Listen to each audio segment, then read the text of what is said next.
Good evening and welcome to the post-match press conference. Coach, your thoughts on the match? I'll take any questions. Okay, we'll move straight to the questions.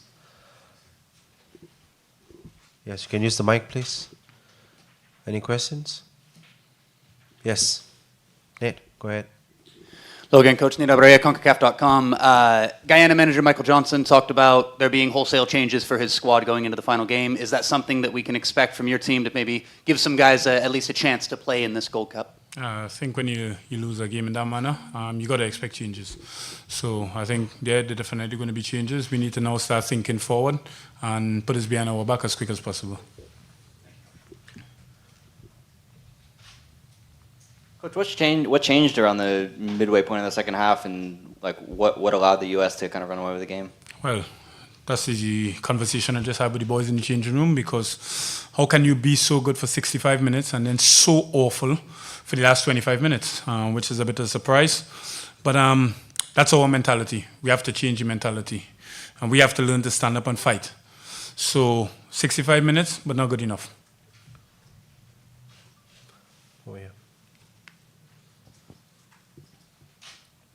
Coach, you did a pretty decent job of kind of containing Pulisic, but it seemed like he really kind of found the game. What would you see out of him in the second half? Yeah, and that's exactly what I said. That's why Chelsea paid 60 million for him, because you kept him quiet for 65 minutes and then he found a way. I think he was aided by us. I thought we lost concentration. We started to go gun-ho, so I think we can get back in the game. That's not the way we do things. You have to stay organized and believe that what you were doing which was working is going to get you back into the game. And we just lost all focus. People started to go gun-ho and leave runners, and in the end, we paid the price. And that's when you're playing against quality opposition like Pulisic.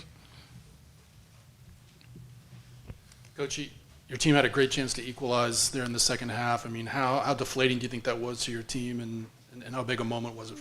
Yeah, big moment. And the young boy's only 21. He needs to learn. He needs to learn very, very quickly. Now, these are the moments that are game changers. If that goes in and it's 1-1, all of a sudden we got a different game.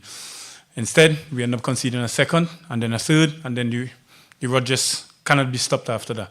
So young player, he needs to learn very quickly. When you get in them positions, you have to put those away, because they don't come much cleaner than that. Coach, what were your thoughts at the half? You know, they only scored one goal, I guess. You know, what was kind of like your thoughts heading into halftime? At halftime, I said to the boys, we're right in this, because that's the way I felt in the first half. We showed good energy, good enthusiasm. Tactically, we were well organized. We kept some of the key players in them off danger positions. We didn't allow Bradley to get on the ball. We didn't allow Christian to get in good spaces, and we did our jobs.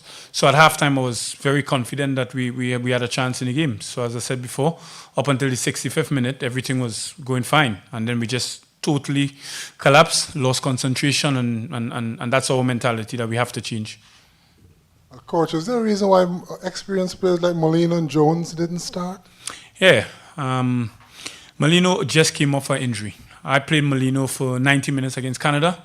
I played him for 90 minutes against Panama. I have to protect the players and ensure that I don't push them too hard at the wrong time.